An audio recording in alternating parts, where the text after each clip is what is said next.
Hello everyone and welcome back to The Dish. It has been far too long. I'm Jamie Sanders, and I have also missed every one of you these last couple weeks. To make up for it, we have some exciting tidbits about multiple cast members of Gossip Girl, the end of Glee, and one of the directions. Hannah Perry is the person who will single-handedly make Ashley Judd relevant again. Peyton Lewis will tell you how to watch a Netflix show in one sitting. Hunter Reese will be the one to tell you about pimping a butterfly. And who am I?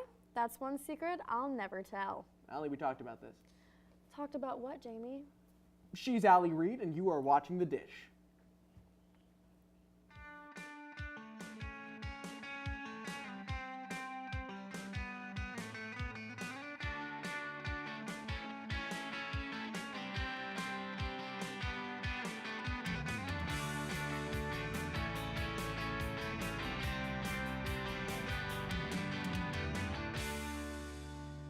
Miley and Patrick Schwarzenegger calling it splits. Rumor is the couple is on a break after pictures surfaced of Patrick getting a little too close to a girl on spring break in Cabo. And no, it wasn't her plucky country alter ego. Once the pictures leaked, Patrick immediately returned home, but it was too late for Miley. Seems that Miley is taking the news okay as she posts several partying Instagrams, including her singing at South by Southwest. However, friends of Patrick say he is devastated and never wanted to cause Miley any pain. Will this be it for the couple, or will Patrick be back, much like his father? Come on, Miley, you said it yourself, nobody's perfect. At this rate, we'll be getting another Wrecking Ball song soon. In this case, maybe it'll be called a Spring Breakup? Zayn Malik has been up all night, but not with his fiancée Perry Edwards. Instagrams from a recent trip to Thailand revealed Zayn holding hands with a different blonde. And no, it's not Niall. Zayn responded to the cheating rumors by tweeting, "I'm 22 years old, I love a girl named Perry Edwards, and there's a lot of jealous words that rhymes with ducks. In this world, I'm sorry for what it looks like, X." Upon his arrival home, Perry was spotted leaving their house with several bags and her engagement ring. So it's debatable if they'll make it to the end, or if this will come between them. Clearly, Zayn doesn't know because following the scandal, he left One Direction's tour due to stress. I say Zayn needs to live while he's young, and come on, if they do break up, I'm available to be his last first kiss. Congratulations to Blake Lively and Ryan Reynolds' news baby girl. James, am I reading that right? I guess I heard that correctly. But yes, James is a girl. Honestly, if Gossip Girl can be a boy, James could be a girl. Besides, they could name their baby Eggplant and it would still be the most beautiful and popular creature on Earth. Nonetheless, we are wishing them the very best. Kathy Griffin, who had taken over Fashion Police after the late Joan Rivers, dropped out of the project. On her Twitter, she claimed it was an amicable split over creative differences, yet people always say the breakup was mutual. Let's just hope no Fashion Police brutality was involved. Griffin has an outstanding fan base, and they will surely follow her wherever she goes. And who is to say what the future holds for Fashion Police? Ooh. This weekend, the annual GLAAD Entertainment Media Awards were held, honoring LGBTQ representation in media. The big winners of the night were Transparent and How to Get Away with Murder. Both of those shows were ones The Dish gave stunning reviews of last season. I mean, GLAAD's a little late to the game. We were into those shows months ago. In all seriousness, though, everyone here is so pumped to see shows get the recognition they deserve. Lastly, in top stories, and this is a doozy. Okay, Kim Kardashian was seen walking around outside. That's all. More shock and awe as we head over to Hannah Perrin as she takes down what the idiots on the internet are doing these days. XOXO. Charlie Sheen wasn't exactly winning this week on Twitter. The former Two and a Half Men star called out President Barack Obama. Sheen addressed the President of the United States as Barry Satara Kenya and bashed him for signing up to participate in an NCAA March Madness game. It's a good thing you had your first meltdown in 2011 and that you don't have a show to get kicked off of. Sheen, no one likes a racist. What are you actually thinking? Hashtag TrapSnitch was trending this week, and of course, most people were confused. It turns out that TrapSnitch is a video that is currently going viral on Twitter of a woman rapping. The lyrics are as follows: "I'll be your trap queen till the police hit the door, and then I'll tell them every single thing that I know. There's a gun under the mattress and some crack up in the stove. I don't know this man, we just met 2 hours ago." This 14-second video has reminded me what it was like to be in 6th grade. I mean, really, when was the last time you heard someone get called a snitch? How nostalgic. Double Jeopardy actress Ashley Judd was personally attacked on Twitter. The 46-year-old Kentucky Wildcats fan was aggressively tweeted by the trolls of the internet after calling Arkansas's basketball team out. The trolls tweeted her, quote, vile language and sexually charged threats. Judd has openly stated that she is pressing charges against every single troll who tweeted her. Mad props to Judd for taking on a task at hand this large. Who knows how many trolls are lurking and tweeting her on the internet? But then again, maybe it won't be so hard to find them all because I can't remember the last time I casually name-dropped Ashley Judd. Patriots fans were mortified when Rob Gronkowski and Julian Edelman were throwing shade to each other on Twitter. Edelman tweeted Gronk asking why they haven't hung out since they were both in Los Angeles and used the hashtag #IUsedToKnowGronk. Gronk came back saying, you call me out this morning when I invite your fake ass and you make up excuses because you won't pay for half the bill? While some believe that this was the start of a Twitter war, many also believe this is probably just two friends joking around. Either way, the two were really able to rattle up some Pats fans. Remember last week when the Dish told you to follow Cher on Twitter? Well, you probably should have because this week, Cher's Twitter game was stronger than ever. Piers Morgan tweeted Perez Hilton saying that Madonna shouldn't be wearing fishnet stockings because she is 56 years old. Perez did the right thing by telling Piers Morgan that he was being ageist. Cher came to the rescue and tweeted, if Piers doesn't want to see fishnets on old diva's legs, he shouldn't wear them. Piers tried to step in and say that he doesn't wear fishnet stockings, but Cher was already back to Twitter saying, breaking news, I'm being buried in my fishnets. Cher, the Dish is so happy to be following you on Twitter. Just follow that joy back to Jamie and Allie to keep the gossip train going. Whoa, I don't want to put words in Hannah's mouth, but it sounds like she was calling me Gossip Girl. What? Me? Gossip Girl? Allie, it's getting weird. You're getting weird, Jamie. Okay, first of all, rude. Second of all, Aaron Koenigsberg is going to tell us about all the rude things celebrities have been rumored to do. Because you're not famous. Thank you so much, Jamie and Allie. Now let's see who the real Gossip Girl is, because I have some juicy stuff for you.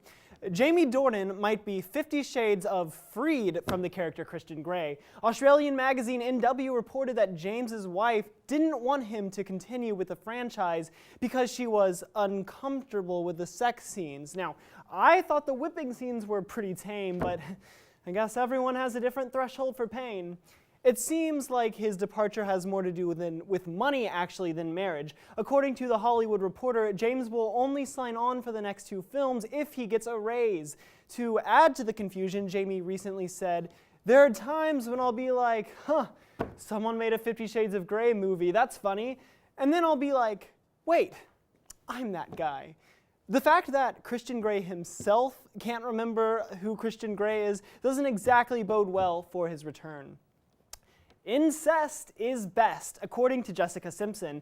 She's super proud of her daughter Maxwell, age 2, who has a boyfriend, and it's her dad. In an interview with Extra, Jessica stated that Maxwell is really into wearing her dad's shorts, but that's not all Jessica said. It's funny because I always thought it was so romantic to wear your boyfriend's shirt, and Maxwell's making that happen. Her dad is her boyfriend. On her hit With You, Jessica sang, with nothing but your t-shirt on, I've never felt more beautiful. So this clearly isn't the first time something like this has happened. As ridiculous as Jess is, we can chalk this up as another chicken of the sea moment.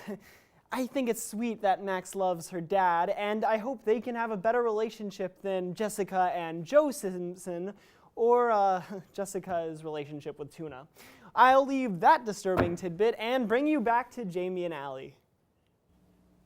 Thank you, Aaron. That was just fascinating. Almost as fascinating about that joke about you being the real Gossip Girl. You're being a real Jenny Humphrey about this. Okay, we're going to go to commercial so I can talk to my co-host about her weird breakdown about a show that ended 2 years ago, so we'll be right back. Do you need to talk? Are you okay? I'm perfectly fine, Jamie. Thank you. Okay, do you want like some coffee? Nope, or, I'm glass fabulous. of water? Thanks, Okay. though. Allie Reed. And I'm Jamie Sanders. And neither of us are Gossip Girl. Allie, what did I say about the G word? Oh, right. Okay, well, here are some stories about TV that are not schmossip schmerl. Okay, I'll take it. After 6 seasons of ruining popular music, Glee has finally ended, and like everything else on the show, they were able to make the finale the cheesiest that it could possibly be. After producing cringeworthy covers of everything from Let It Go to Last Friday Night, Glee ended last Friday night with a Where Are They Now flash-forward episode that makes it so much easier to just stop believing and let this fandom go. The show ended with the main character Rachel winning a Tony, so yeah, we had to suspend our disbelief. As if HBO's ratings weren't high enough, the network may have to stock up on the munchies with the new arrival of a new creative mind. Snoop Dogg has recently declared that he is working on a new HBO series, and he isn't lying. Snoop says the show is about a family whose seemingly idyllic life is turned upside down by the collision of their community and American politics. The Izzles have obviously been edited out with all the sex, drugs, and murder that HBO is famous for. I'm sure Snoop Dogg will feel right at home. In the 10th season premiere of Keeping Up with the Kardashians, Kim reportedly does something really cool. Kanye West. Showing further that she is a talented woman who absolutely deserves her fame, Kim spends most of the episode talking about how much sex she's been having. I guess it's important to practice your talents, especially if it's the only one you have. We can only assume that Kim has developed a way to drain fame from talented people through copulation. It's the only answer that makes sense. It could explain why Kanye has been looking really drained and vacant recently. Or, you know, that could just be Kanye.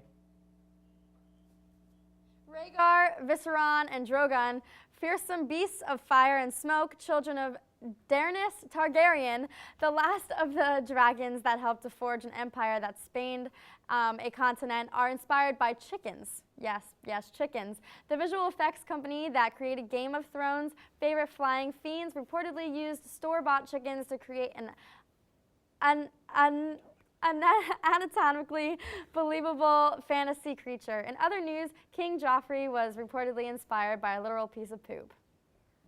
Fans of Downton Abbey will be sad to hear that the PBS original series' 6th season will be all that there is. While it lasted, Downton Abbey was a great achievement for public television, being almost entirely funded by those PBS telethons that everyone just loves. However, the actors think it's time to move on. Already, 2 main characters decided to kill themselves off rather than stay on for another dreary season, and with many other cast members thinking similar thoughts, it may be best to end the show before the rustic English manor begins to look more like the Jonestown Massacre. Or something. And you know you love TV, but maybe not as much as Peyton Lewis does. Here she is to tell us what to watch. Thanks, Allie and Jamie. You guys are almost as great as TV. Almost. And Netflix, you've done it again. And by it, I mean killed my social life. But I'll forgive you because Unbreakable Kimmy Schmidt, created by Tina Fey and Robert Carlock, is far more important than human interaction.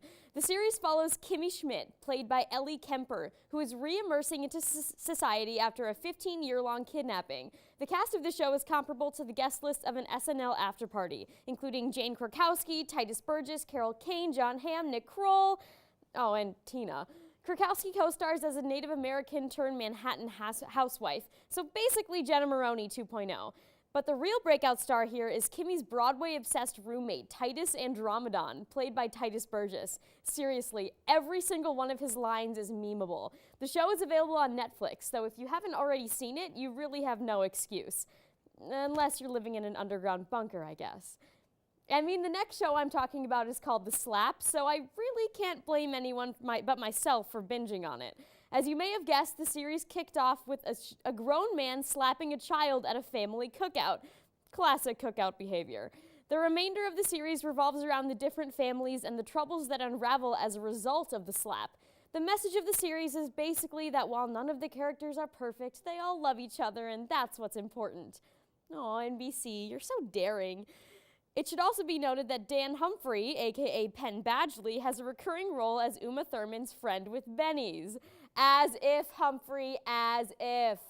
Basically, save your time. But if you're ever at a low point and need a show to accompany you and a box of Oreos, it airs on Thursdays at 10/9 Central.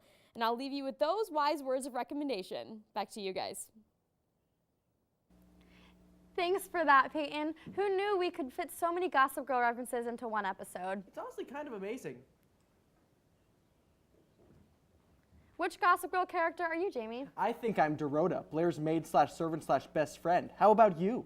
I'm definitely Gossip Girl herself. Speaking of Kristen Bell, When you finally thought it was safe to let it go, Disney Animation has greenlit a Frozen sequel. Now, of course, this is the biggest shocker since it was announced that the first Frozen made over $1 billion at the box office, ranking in the top 5 grossing films of all time. As a result, we must prepare for this icy apocalypse with earplugs to defend ourselves from the months of unnecessary, unyielding YouTube covers and blowtorches to scare the little girls away and counteract the winter that just got so much longer. Ugh. Then again, Frozen was pretty much awesome, and who can resist a talking snowman? Aquaman has a dirty, dirty mouth, and we love it. Former Game of Thrones star Jason Momoa, recently cast as DC's new Aquaman, signed an autographed photo of himself spelling out F Marvel after being prompted by a fan at Indianapolis Comic-Con. Since the incident, Marvel fans have not been shy about expressing their outrage. Now, before declaring war, remember not too long ago in a more public setting, Robert Downey Jr., our beloved Iron Man, dissed Christopher Nolan's The Dark Knight, calling it a bad film, following up with an F DC Comics. Momoa has since apologized for his message, saying it was all in good fun. Moral of the story, actors can get just as overhyped and defensive as us fans, the only difference being that they get paid literal dump trucks of cash. I want one. Who is easier to please, Blake Lively or hardcore fanboys? Well, according to Ryan Reynolds, hardcore fanboys. That's what we thought. The star of the upcoming Deadpool says he is sure this incarnation will definitely please the most critical of fanboys, being a fanboy of the franchise himself. No word yet if this film will don an R rating. Being that the character of Deadpool is one of the most violent in the Marvel comic universe, though. This isn't the first time an actor has praised his or her own movie in the media. We take comfort that Reynolds has found his true passion embodying the merc with the mouth rather than a green lamppost. Deadpool will make its way into theaters February 2016. The curse continues as yet another actor has been selected to portray the man, the mystery, the man-liner, the Crow. With Dracula Untold star Luke Evans stepping down after being attached to the project for over a year, relative newcomer Jack Houston will take over and begin filming in a mere few weeks. Since the original gained a cult following in 1994, the franchise has spawned dozens of straight-to-DVD sequels. With the recent revival enduring problem after problem from directors dropping out, writers being fired, and a new leading man every couple of months from Bradley Cooper to Tom Hiddleston, this reboot just doesn't know when to die. Pun intended. The Crow remake may or may not hit theaters in 2015. Despite Sony hackers' best efforts, a new Adam Sandler film is upon us. Pixels tell the stories of a kid-friendly apocalypse when an alien life force sends real-life video games to attack the human race. Funny enough, that's how we always feel when watching an Adam Sandler film. In this trailer, an evil giant Pac-Man eats the world, just as it will eat your money. Pixels stars Adam Sandler, Kevin James, and Tyrion Lannister, who dons an awesome rock star hairdo. The line that finishes up the trailer, solidifying its epicness and pretty much embodies our feelings on the film, is "Somebody annihilate this stupid thing. Yes, please. Please do." Adam Sandler is the worst. True. But you know who's not the worst? Who's that, Jamie? Lauren Feeney. Oh, she is great. Let's check in with her for a few movie reviews, shall we? Less Lauren. Thanks, guys. Buckle up, cause I've got some doozies. Are you looking for your sparkling glass slipper that you can't place? Well, you're in luck because Cinderella found it for you. The Disney live-action remake by Kenneth Branagh premiered earlier this month and is just as magical as the original. Lily James of Downton Abbey fame plays the title role of Cinderella, an orphan living with her evil stepmother and stepsisters who becomes a princess after catching the eye of hunky Prince Charming, played by Scottish actor Richard Madden. Cinderella has a heart of gold and lives by her late mother's motto to have courage and be kind. The star-studded cast includes Helena Bonham Carter as Cinderella's fairy godmother, Cate Blanchett as the evil stepmother, and Stellan Skarsgård as the Grand Duke. There's been a lot of controversy over Cinderella's iconic blue dress in the film, with critics saying that James's slim waist must have been digitally enhanced. James denies this, saying she was on a liquid diet and wore a tight corset for the dress scenes. A liquid diet? Nothing magical about that. Before the show, viewers watched a Frozen 6-minute short film about Anna's birthday. It was just as adorable as the movie, with new musical numbers, appearances by Anna, Elsa, and Olaf, and even hundreds of baby snowmen. A perfect treat to a magical evening. Looking for adventure on a different scale? Part 2 of the Divergent series, Insurgent, is what you're looking for. The film catches you up with kick-ass heroine Triss and her friends as they try to kill society leader Janine, played by a blonde Kate Winslet. There's a lot of gunfiring, flashbacks from Triss's dead mother, the introduction of Four's mother, played by Naomi Watts, hot makeout scenes with Triss and Four, and a mysterious box that holds a secret message that could change the course of life as the Divergents know it. Does it creep anyone else out that Shailene Woodley's brother in the film, played by Ansel Elgort, played her boyfriend in The Fault in Our Stars? Let that sink in for a moment. Overall, the film was just as intriguing as the first, with plenty of Four shirtless scenes showing off those mysterious tattoos. When can I get one? Back to you guys. So which one of these do you think was your favorite? Clearly Cinderella, because I'm a princess. That's true. You are a princess. That crown looks fantastic on you. Thanks, Jamie. Yeah. You're a prince. I mean, you're my favorite. Oh my God. You're my favorite too. All right, Jamie, whatever you say. All right. Well, anyway, we're gonna take a quick commercial break, and I'm gonna stare at my abs lovingly. And we're back. Can I ask you a question, Allie? Sure, Jamie. As youths, it's important to us that our airlines are super indie and hip, right? Not really, Jamie. Well, someone should tell American Airlines that, because they are shaking things up in hopes of capturing a younger demographic of flyers. The company is changing its usual cabin music featuring instrumental versions of pop songs to a more selective style of indie music. These new tunes feature artists such as the XX, Hozier, Death Cab for Cutie, Haim, and Foster the People. Our hip indie music couples well with our new state-of-the-art aircraft cabins, says obviously very old Brian Richardson, senior manager of American's in-flight entertainment and connectivity. Next for American Airlines, free infinity tattoos, Instagram photos of their in-flight snacks, and an artsy Tumblr account with meaningful quotes about flying. I'd read that. Doves will surely cry over this new Hollywood scoop. According to BuzzFeed, BBC journalist Mobeen Azhar claims in his new documentary, Hunting for Prince's Vault, that music star Prince has over 2,000 recorded songs which have never been heard before, locked away in a vault under Prince's recording complex, Paisley Park Studios. To paint a more vivid picture, that's enough music for an album a year for the next century. Prince has truly transformed into the man, the myth, and the legend he was born to be. But since Prince doesn't plan on releasing his music anytime soon, let's go crazy and find a time machine so we can all jump ahead and listen to these gifts from God before we're too old. Due to online leaks, Kendrick Lamar's highly anticipated album To Pimp a Butterfly was released a whole week early last Sunday. This is Lamar's follow-up after his much raved about album Good Kid, Mad City in 2012. Lamar also released a statement for Rolling Stone that his album title is a play on words from the classic Harper Lee novel To Kill a Mockingbird. Quotes Lamar, "Just putting the word pimp next to butterfly. It's a trip. That's something that will be a phrase forever. It'll be taught in college courses. I truly believe that." For Emerson students, that's probably a fact. Alongside Harper Lee, this album will definitely be one to write in the history books. On March 14th, the new Disney live-action feature film Cinderella was released, and with that, the new Disney short Frozen Fever. And brand new song, Making Today a Perfect Day. That song features Adele Dazeem, Idina Menzel, as Elsa trying to be the best host she can be for Anna's birthday, while ignoring the signs of her colds and fever. The song is nothing compared to the powerfully popular Let It Go from 2013, but it has definitely had its catchy moments. You could say a cold never bothered Elsa anyways. This song will hopefully be enough to help Frozen mega fans get by until Frozen 2 comes out with an all-new album of classic Disney songs. Until then, have a perfect day by listening to Make Today a Perfect Day. On March 6th, Carly Rae Jepsen released her new music video for her single, I Really Like You, and we really, really liked it. Not just because of its catchy tune, but because it features none other than the amazing Tom Hanks. Tom Hanks is the center of the video as it showcases him lip-syncing to the song while he does charming everyday Tim Hanks stuff, such as signing autographs and hanging out with Carly. I guess we know who's replacing Wilson as Tom's new BFF. The music video ends with a cute dance number in which Justin Bieber makes a quick cameo, okay, gross, as he jams with Carly and Tom. And for Forrest Gump fans, we know exactly where Tom got those hip swinging moves. What a great comeback for Carly Rae Jepsen. And Tom. Call me maybe? What do you think Carly Rae Jepsen has been doing since 2012? She's probably been waiting for Call Me Maybe to get out of her head like the rest of us. Aw, you make a fair point. Let's check in with Hunter Reese with a few music reviews. Tim Honks. Hunter, tell us what's up with those. Please tell us there's better music out there.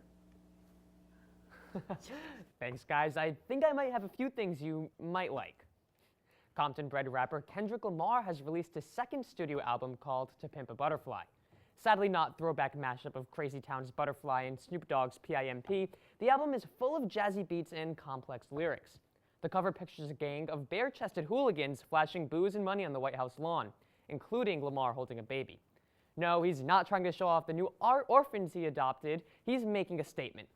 In the final track, Kendrick has the beyond the grave conversation with Tupac Shakur. Lamar raps, although the butterfly and the caterpillar are completely different, they are one and the same, and addresses Shakur asking, what's your perspective on that?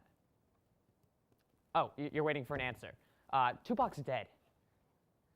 Modest Mouse debuted their new album this week, the sixth for the rock band since its formation in 1996. The headline single, Lampshade on Fire, earned Mouse its first #1 song on the alternative charts in over 10 years, a time span rivaled only by Beck. Uh-oh, could we have another Grammys upset on our hands? The remaining 14 tracks are a diverse bunch, including both typical rock songs and a little some that are more low energy. With a somewhat excessive runtime of almost an hour, Strangers is a little disappointing considering all the hype it got.